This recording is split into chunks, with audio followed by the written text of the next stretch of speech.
Avez-vous déjà eu l'impression qu'un simple rêve cachait un piège? Et si vos nuits devenaient le champ de bataille où s'immiscent des malédictions silencieuses? Aujourd'hui, ouvrez les yeux.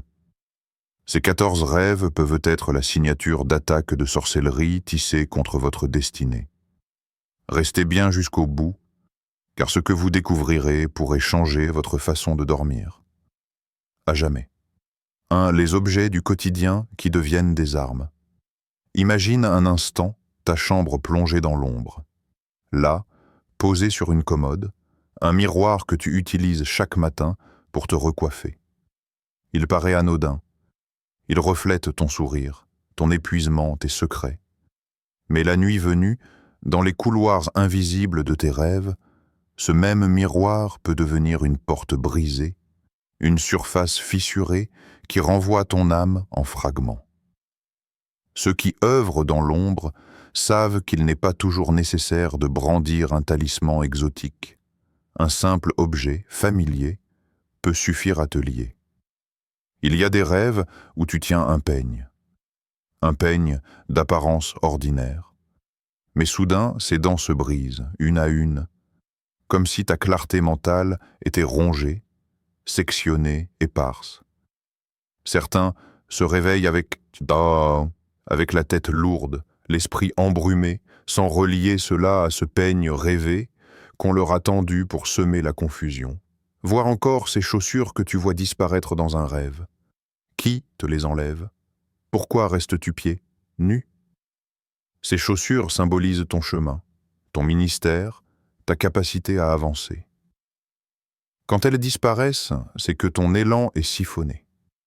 Et plus terrible encore, parfois, c'est un cadeau réel, qu'un ami t'offre avec un sourire, mais dont l'esprit se glisse ensuite dans tes songes pour se transformer en chaîne. Regarde autour de toi.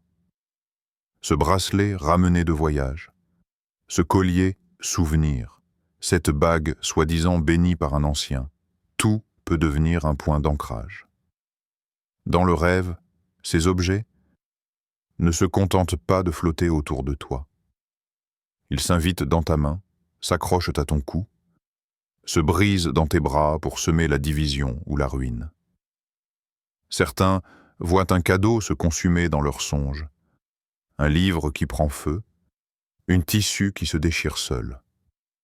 Ce n'est pas qu'un symbole poétique, c'est un rituel silencieux. C'est le sceau d'impact qu'on essaye d'imprimer sur ton destin. Et la nuit, quand ton corps dort, ton esprit se bat sans savoir pourquoi cette bague refuse de quitter ton doigt. Pourquoi ce miroir se refermait encore et encore sur ton reflet que tu ne reconnais plus. Il ne faut jamais sous-estimer un objet reçu à la légère. Car tout ce qui entre dans ta maison entre aussi dans ta nuit. Et tout ce qui entre dans ta nuit peut, dans le silence, devenir une arme tendue contre ton souffle. 2. Les animaux messagers de l'ombre. Écoute ce bruissement, ce sifflement sous ta fenêtre quand tout dort. Dans le monde physique, c'est peut-être un simple cri d'oiseau nocturne, un chat qui griffe un mur. Mais dans l'espace caché de tes rêves, ce cri devient langage. Les animaux sont des messagers, des enveloppes vivantes qui portent dans leurs pattes, dans leurs crocs, dans leurs ailes, les instructions d'un monde dont tu ignores parfois la langue.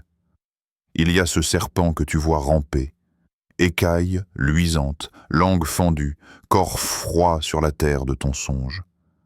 Il ne mord pas toujours. Parfois, il te regarde, immobile. C'est pire qu'une morsure. Son regard glisse dans ta nuque et y dépose une peur sourde, un poison de suspicion. Le serpent ne vient jamais seul. Derrière lui, une bouche humaine murmure ton nom, lie ton courage à un soupçon. Et puis, il y a le rat. Petit, rapide, museau fouineur, queue battante. Quand tu rêves d'un rat, sache que quelque chose de précieux est visé. Les rats rongent, grignotent. Ils visitent tes réserves, perçant tes sacs. Spirituellement, un rat vole ce que tu caches de plus intime, tes finances, ton repos, ton fruit. Qui n'a jamais rêvé d'un rat avant de voir une perte soudaine au réveil? Et que dire du hibou? Certains sourient quand on parle du hibou, bel oiseau nocturne, symbole de sagesse. Mais dans l'autre dimension, le hibou est l'œil du guetteur. Il se pose au faîte de ta maison, ses serres agrippant le toit comme des griffes de fer. Il veille, il rapporte. Ton sommeil n'est plus secret, ton intimité plus scellée. Le hibou, silencieux, écoute tes prières pour les répéter à une oreille qui ne veut pas ton bien. Dans d'autres songes, le chien noir te suit. Sa truffe fouille tes traces, ses crocs grondent, sa bave est un pacte. Ce n'est pas ton chien fidèle, non. C'est une sentinelle dressée pour flairer tes pas, traquer ta joie, aboyer au moment précis où tu penses être enfin à l'abri. Et au cœur de ces apparitions animales, la question reste, qui les a envoyées? Car un serpent ne se glisse pas seul dans tes draps spirituels. Un rat ne surgit pas d'un simple reste de repas mental. Ils sont mandatés, transporteurs de messages et de malédictions, glissant sous la porte de ta nuit pour déposer ce que ton réveil mettra des années à comprendre. 3. Les heures de la visitation obscure. Il y a une heure. Il y a une heure où le silence devient plus lourd que le bruit. Une heure. Une heure où même les murs paraissent respirer. Regarde ton réveil. 2h47, 3h02, 3h33. Toujours ce seuil, invisible entre la nuit profonde et l'aube hésitante. On l'appelle l'heure du loup, l'heure où le voile s'amincit, l'heure où l'homme dort, mais l'esprit, lui, est convoqué.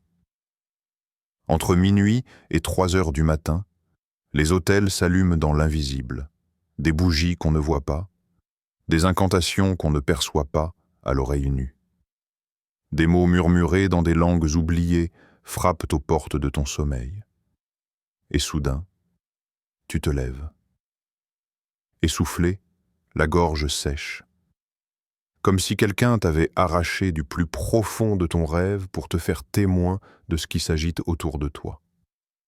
Dans ces heures, certains se voient poursuivis par une foule sans visage. D'autres tombent dans des trous béants. D'autres encore entendent un appel, une voix qui répète ton nom, encore et encore, jusqu'à ce que tu ouvres les yeux, le cœur battant comme un tambour de guerre. Pourquoi toujours cette heure? Parce qu'elle est un carrefour. Quand la chair est la plus lourde, l'esprit est plus vulnérable, et l'ennemi le sait. À 3h, les pactes se signent, les esprits rôdent, les embuscades se dressent dans la chambre, et toi, dans ton lit, tu sens l'air qui change. Une brise glaciale sans fenêtre ouverte. Un murmure sans bouche pour le porter. Certains se lèvent pour boire de l'eau, allument une lumière, tentent de chasser le malaise. Mais la lampe ne repousse pas toujours l'ombre. Car l'ombre n'est pas sur tes murs. Elle est là, accrochée aux angles de ton sommeil. D'autres restent allongés, paralysés. Ils sentent un poids sur leur poitrine, comme un manteau qui n'est pas le leur. Ils veulent crier, mais leur voix se brise dans leur gorge. C'est l'heure où l'on teste ta vigilance, l'heure où le ciel guette ta réponse. Si tu rêves souvent entre minuit et 3h du matin, ce n'est pas une insomnie ordinaire. C'est une convocation, un appel muet à veiller, à interroger ce qui se glisse derrière tes paupières closes. Car ce qui se décide à cette heure ne se révèle pas toujours au lever du jour. 4. Les vêtements souillés ou dérobés. Ferme les yeux un instant et revois ce rêve où tu portes une tunique blanche. Elle flotte, légère. Elle couvre ta nudité, ta honte, ta fragilité. Mais soudain, tu la regardes et tu vois une tache, minuscule au début, puis large comme une brûlure. Une souillure qui s'étend, qui te colle à la peau comme un mensonge qu'on t'aurait cousu sur le dos. Dans le langage caché des songes, tes vêtements ne sont jamais de simples tissus. Ils sont une couverture, une armure, un manteau d'honneur. Le manteau que tu portes dans l'invisible est souvent plus réel que ta chemise de coton. Quand on te l'arrache en rêve, ce n'est pas un voleur qui dérobe du tissu, c'est un esprit qui dépouille ton autorité, ta dignité, ton nom. Certains se voient nus au milieu d'une foule, sans comprendre pourquoi la honte les étreint comme un serpent. D'autres sentent un feu dévorer leurs habits, un feu qui ne réchauffe pas, mais qui consume ce qu'ils ont de plus sacré. Une robe de mariée tachée de boue, un costume qu'on leur arrache pendant qu'ils courent, une veste déchirée au passage d'un inconnu. Ces vêtements viennent parfois de la main d'un proche, d'un ancien amant, d'un parent même, offerts comme un présent d'amour, mais imprégnés d'une intention trouble.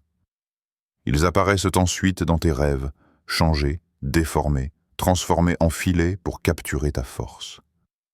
Le vêtement est un drapeau, une marque, une signature de qui tu es et de ce que tu portes devant le monde invisible.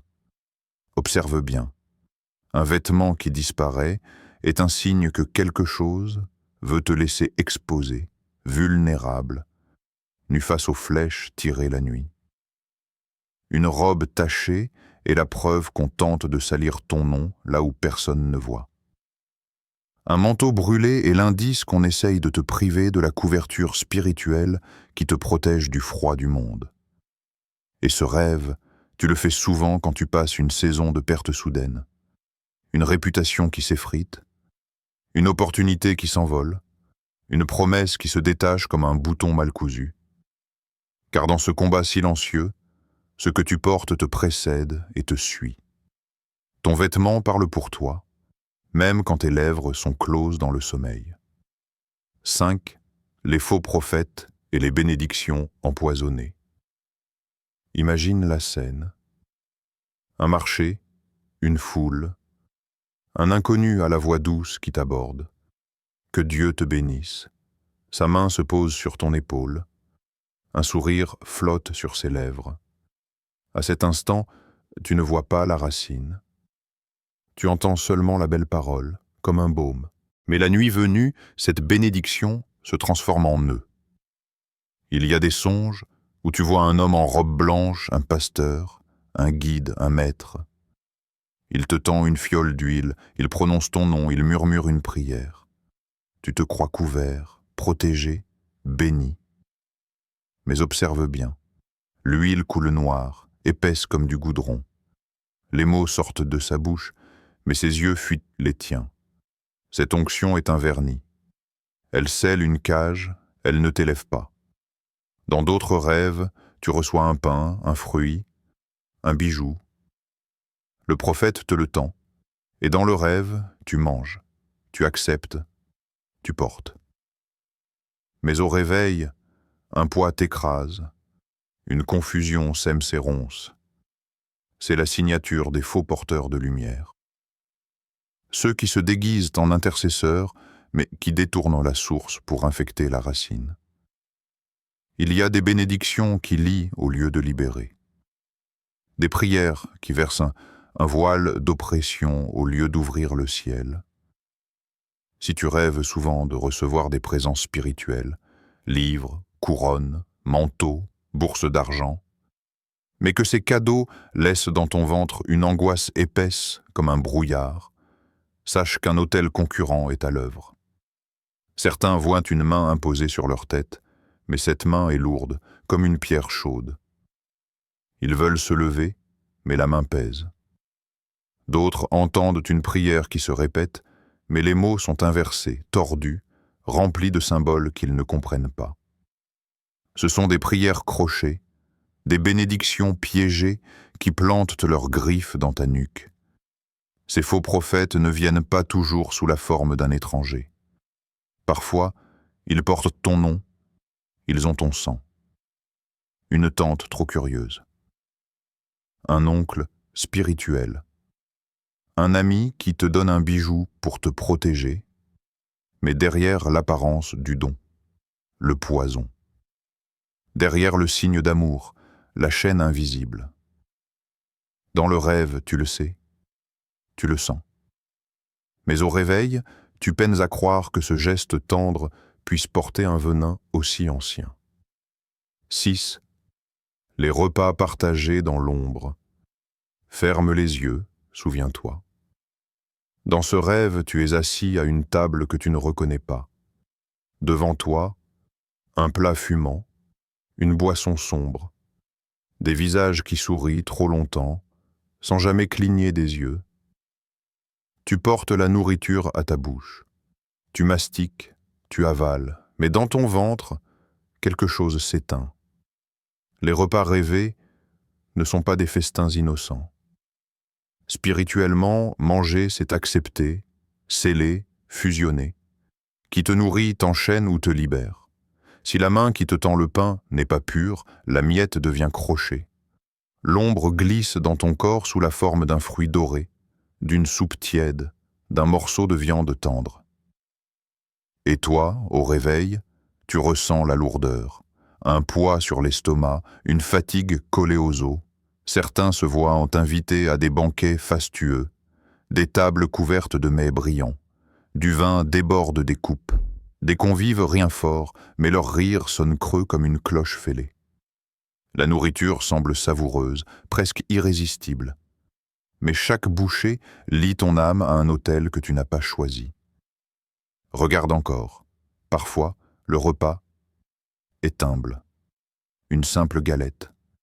Un morceau de poisson.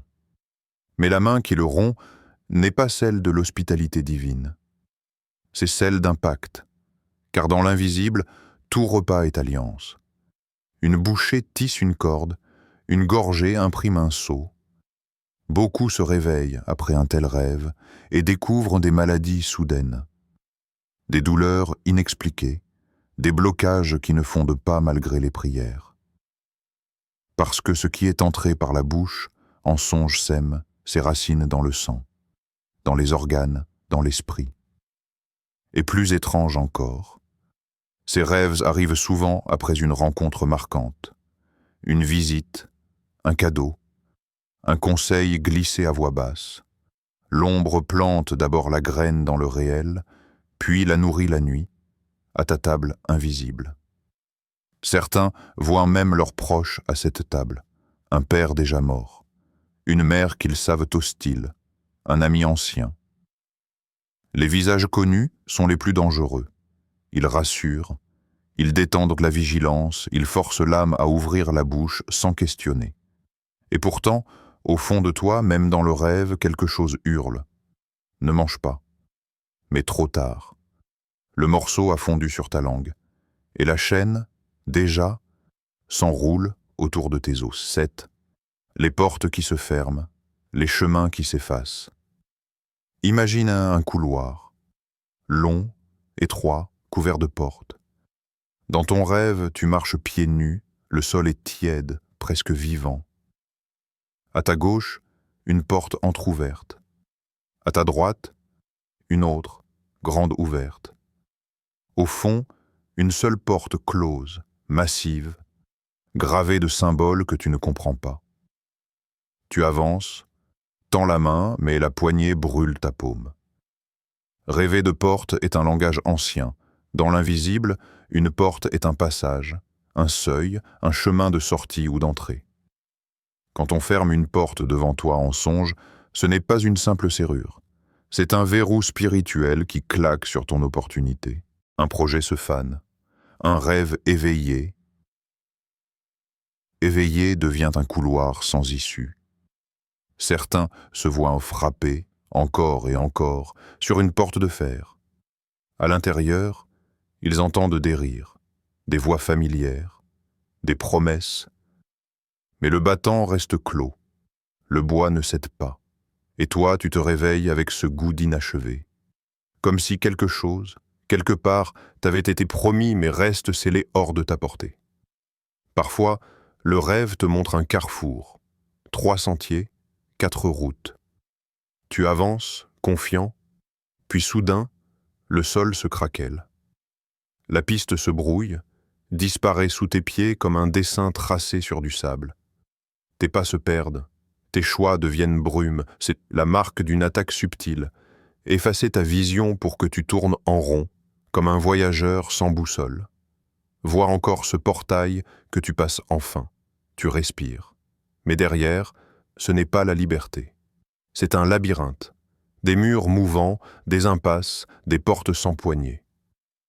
Là encore, l'ennemi joue avec tes seuils. Il multiplie les portes pour que tu ouvres la mauvaise. Il ferme celle qui mène à ton appel et t'invite à pousser celle qui avale ton élan.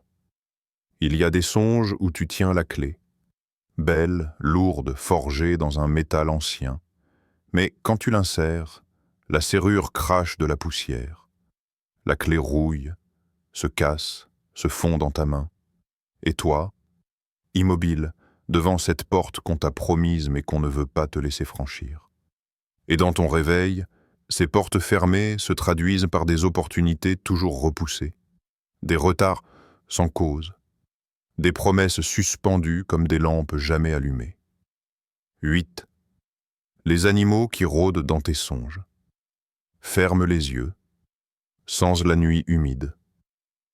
Dans ce rêve, tu es là, seul, et soudain, tu entends un grognement, un feulement, des griffes qui raclent la terre. Dans l'obscurité, 2 yeux brillent plus bas que tes genoux, ou plus haut que ta tête. Un chien noir, un serpent, un chat au pelage cendré qui te fixe sans cligner. Tu te figes, la bête s'avance sans bruit. Les animaux qui t'apparaissent en songe ne sont jamais de simples créatures.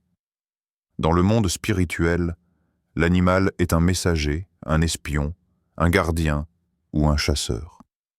Quand tu rêves d'un serpent, regarde bien. Il ne rampe pas seulement. Il suit tes traces, il goûte ton odeur. Il cherche une brèche dans ton armure, un endroit où planter ses crocs. Certains voient des chiens immenses, gueules écumantes, colliers rouillés. Ces chiens, on les appelle des chiens de nuit. Ils poursuivent, encerclent, mordent, lacèrent. Leur morsure laisse une marque qu'aucun œil humain ne déchiffre au matin, mais qui draine ton énergie comme une saignée lente. D'autres voient des chats, souvent noirs, parfois gris. Ils se couchent sur ta poitrine, te paralysent, ronronnent d'un son grave comme une incantation. Ces chats ne sont pas de simples félins. Ce sont des sentinelles, des espions nocturnes, envoyés pour absorber ta paix, brouiller tes pensées, semer le doute dans ton oreiller. Et puis il y a les oiseaux, corbeaux, hiboux, chouettes. Dans ton rêve, ils planent au-dessus de toi. Leurs ailes brassent un vent froid. Ils crient, mais leur cri n'est pas pour te prévenir. Il est pour annoncer, pour sceller, pour porter le message à celui qui t'observe de l'ombre. L'animal dans ton rêve est une signature, une empreinte, un rappel que la sorcellerie aime prendre la forme de ce qui, au matin, semble anodin. Mais dans la nuit, leurs crocs sont des serments, leurs plumes des lames, leurs regards des portes qu'ils ouvrent ou qu'ils ferment dans ton sommeil. Quand tu te réveilles après un tel rêve, note le détail. La couleur, le cri, le geste. Car ce qui rôde dans ton songe laisse des traces dans ta journée, une peur qui traîne, un malaise sans nom, un revers inattendu. L'animal n'était pas seul, il portait un message, et toi, tu l'as reçu, même si tes lèvres n'ont prononcé aucun mot neuf. Les blessures qui saignent sans cause, vois ce rêve. Tu marches pieds nus sur une terre sans fin. Un éclat de verre, une pierre coupante, et soudain ton pied s'ouvre. Le sang coule. Tu regardes, et la plaie s'élargit comme une bouche muette. Tu presses, tu cries, mais la chair reste ouverte, rouge, exposée au vent. Dans le domaine de la nuit, toute blessure visible est plus qu'une douleur. C'est une brèche. Une permission que quelque chose réclame pour frapper ta santé, ton esprit, ton avancement. Quand tu rêves de plaies qui saignent, sans explication, c'est rarement un simple signe d'accident psychique. C'est souvent la signature d'un pacte qu'on essaye de renouveler dans ton sommeil. Certains voient leurs mains coupées. Des coupures fines, longues, qui coulent lentement. Ces mains symbolisent ton travail, ta créativité, ta capacité à bâtir, à donner, à tenir ce que Dieu a placé dans tes paumes. Quand elles saignent, cela indique qu'un pouvoir cherche à vider ta force, à rendre ton effort vain, ton labeur stérile. D'autres voient une morsure, des dents plantées dans leur chair, laissant une marque sombre, un bleu qui pulse au réveil. Dans l'invisible, la morsure est une revendication. Un esprit marque son territoire sur ton corps. Ce n'est pas un animal ordinaire. C'est une sentinelle, une sangsue, une bête d'hôtel de nuit. Il y a aussi ceux qui voient nuer une plaie au ventre, là où germent les projets, où naissent les semences. Une plaie au ventre peut signaler une attaque contre ta fécondité, qu'elle soit physique, émotionnelle ou même financière. Une poche percée où toute provision s'échappe avant même de porter fruit. Et puis, plus subtile encore, la blessure invisible. Tu la vois en rêve, tu ressens la douleur, mais au réveil, rien. Pas de trace, sauf une fatigue qui ne part pas. Une douleur fantôme qui ronge la même zone chaque nuit. Une migraine soudaine, une courbature sans cause. Comme si la lame spirituelle continuait de racler ta chair, même sous la lumière du jour. Les blessures oniriques sont des messages, des contrats à peine scellés, qui attendent une acceptation tacite pour s'enraciner. Et tant que tu ne discernes pas l'autel qui les nourrit, tu portes ce trou béant, goutte à goutte, laissant s'échapper ta vigueur sans comprendre pourquoi la guérison te fuit. Les habits souillés et les vêtements volés. Écoute, dans ton rêve, tu portes une tunique blanche. Elle flotte sur tes épaules, légère comme un souffle. Mais à mesure que tu avances, elle se tache. Une goutte d'encre, puis une autre. Bientôt, la blancheur devient grise, puis noire, puis lourde comme une cuirasse mouillée.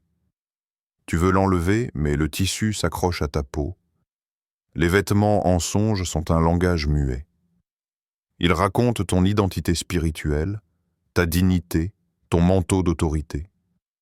Quand tu rêves que tes habits sont sales, troués, brûlés, souillés de boue ou de sang, c'est plus qu'un simple cauchemar. C'est l'annonce qu'un autel sape ton honneur, éteint ta lumière, ternit ta couronne. Certains se voient nus, exposés, vulnérables sous le regard moqueur d'une foule silencieuse. Cette nudité forcée parle d'humiliation, d'une couverture qu'on t'arrache pour exhiber tes failles, t'enchaîner dans la honte. Car l'ennemi sait, sans vêtements, tu deviens cible plus facile. Sans manteau, tu grelottes dans l'esprit. Vois encore ce rêve où quelqu'un t'offre un vêtement, un manteau riche, une robe brodée d'or. Tu l'enfiles, grisé par sa beauté. Mais observe bien. À l'intérieur, une doublure râpeuse, une épingle cachée. Ce cadeau est une cage. Un faux manteau qui te lie à une atmosphère étrangère. La soie dissimule des chaînes que tu portes sans bruit. Il y a ceux aussi qui se voient dépouillés. Un voleur dans la nuit arrache leurs vestes, dérobe leurs chemises, laisse leur corps trembler sous un vent de minuit. Ce vol n'est pas matériel. Il signe une perte de faveur, un détournement d'opportunité. Un manteau arraché est une porte forcée où d'autres s'habillent de ce qui t'appartenait. Et parfois, plus subtil encore, le vêtement que tu portes rétrécit. Il devient trop petit, trop serré. Il gêne tes mouvements. Il t'étouffe. C'est l'image d'un manteau spirituel qu'on veut t'empêcher d'élargir. Un appel qu'on veut étrangler avant qu'il ne s'étende. Dans tes songes, le tissu parle. Une manche déchirée murmure un vol. Une robe tachée murmure une accusation. Un manteau lourd murmure une dette qui ne t'appartient pas. Et toi, au réveil, tu cherches le trou, l'accroc, la couture secrète où l'adversaire a planté son aiguillon.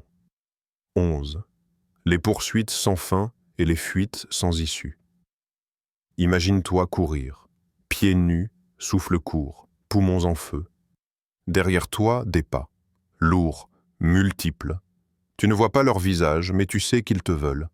Dans ce rêve, tu fuis à travers des ruelles sans nom, des champs sans fin, des escaliers qui tournent sur eux-mêmes comme des serpents de béton.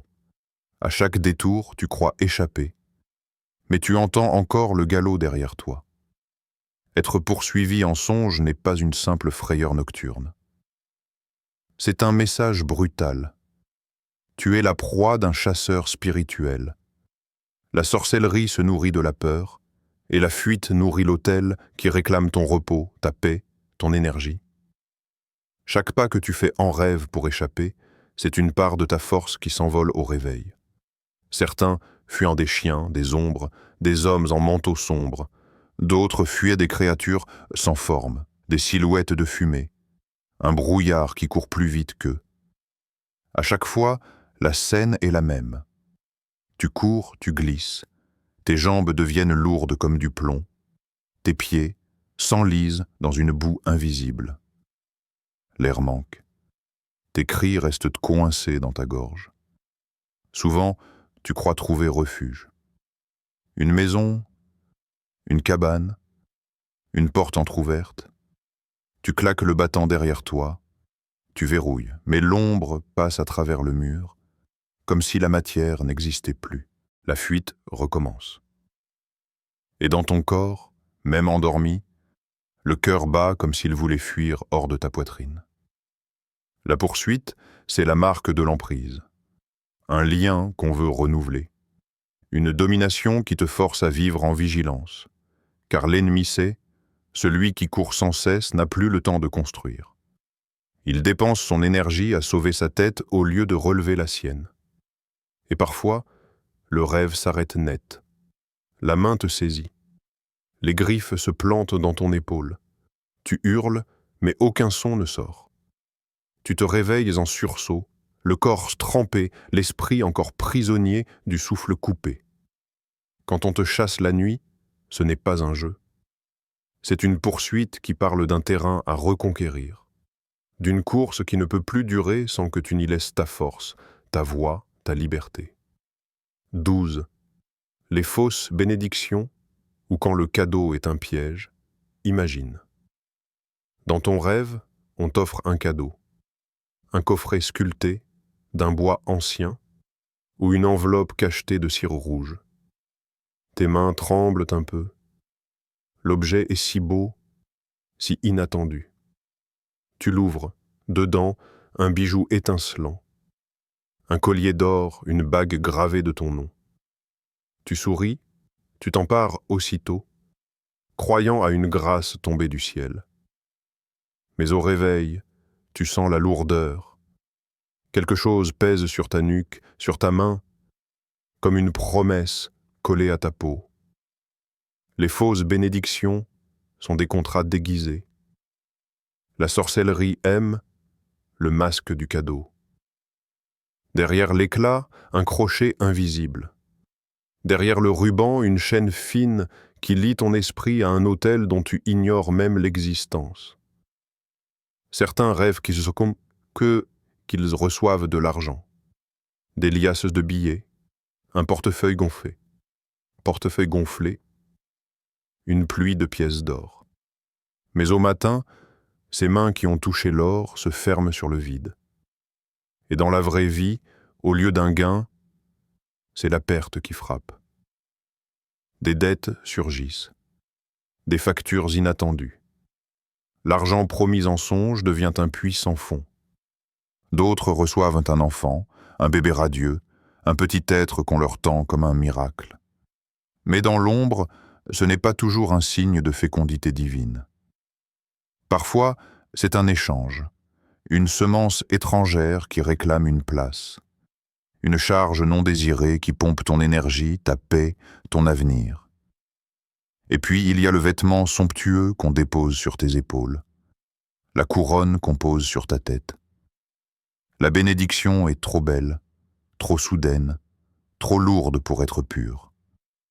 Un faux manteau royal peut être une autorité emprisonnée dans une gloire factice.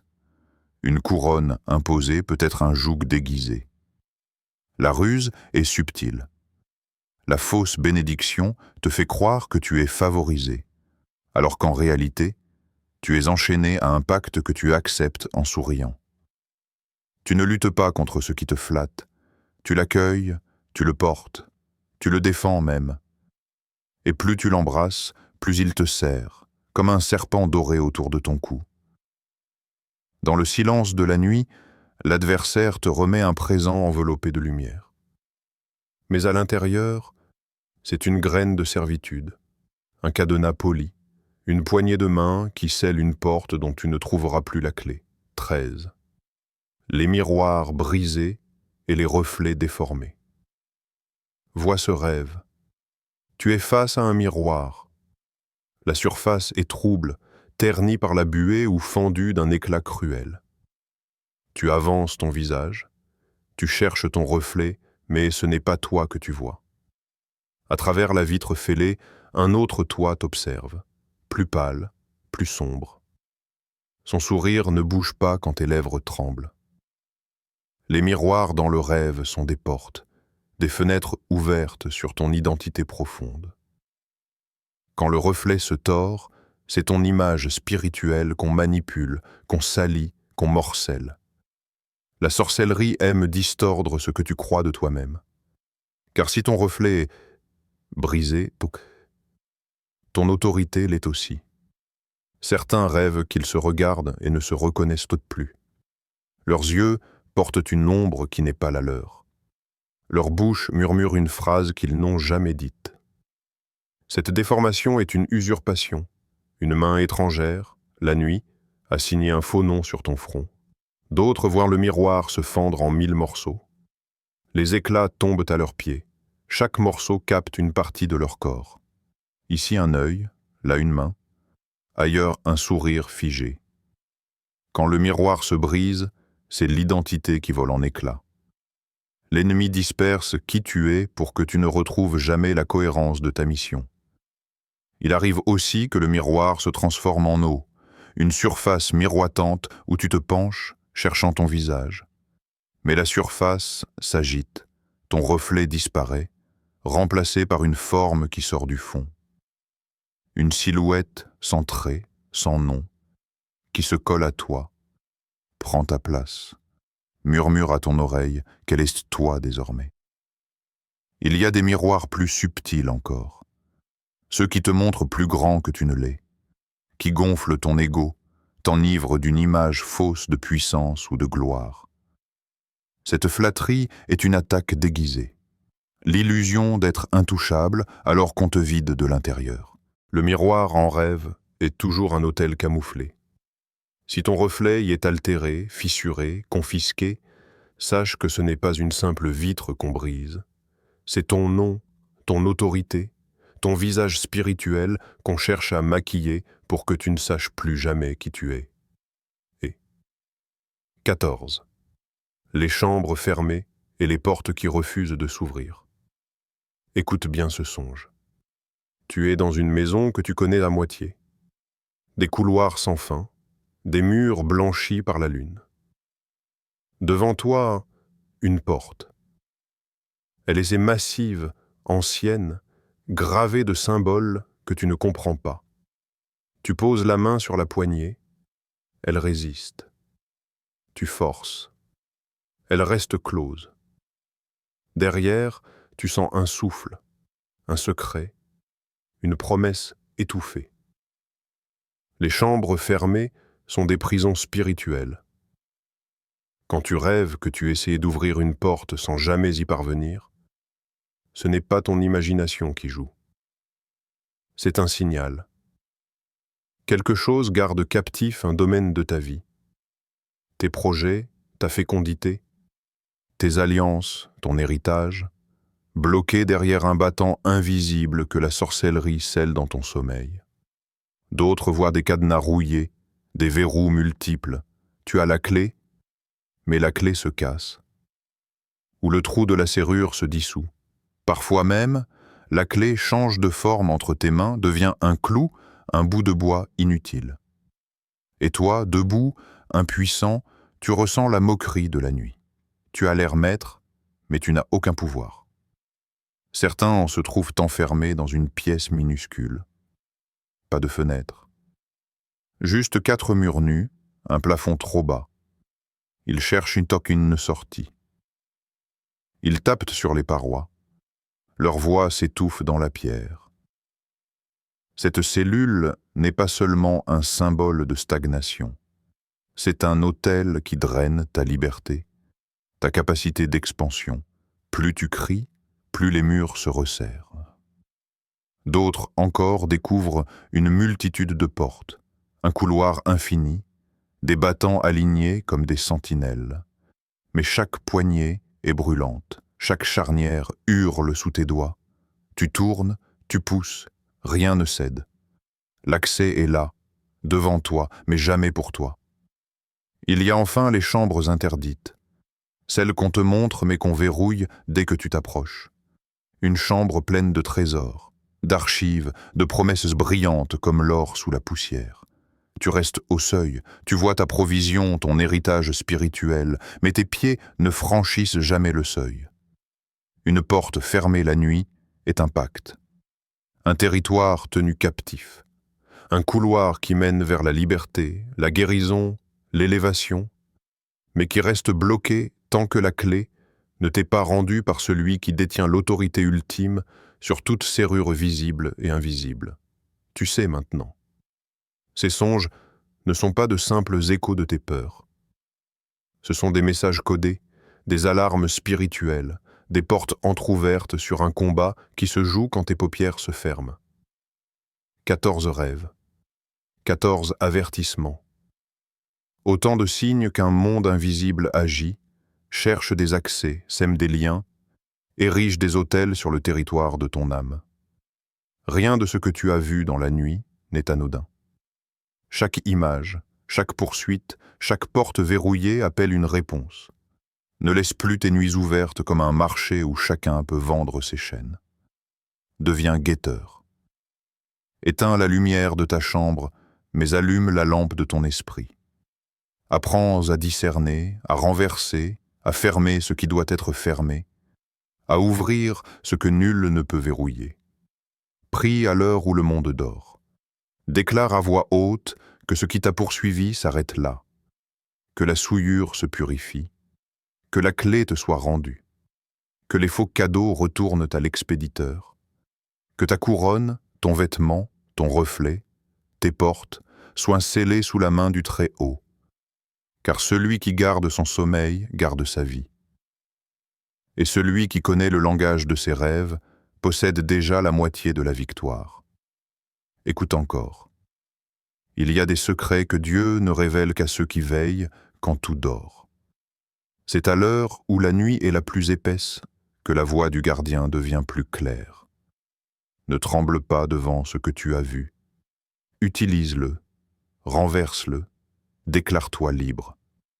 Chaque rêve est un indice, chaque signe est une clé. Et toi, veilleur de la nuit, tu portes désormais l'autorité de transformer ce qui hante ton sommeil en victoire à la lumière du jour.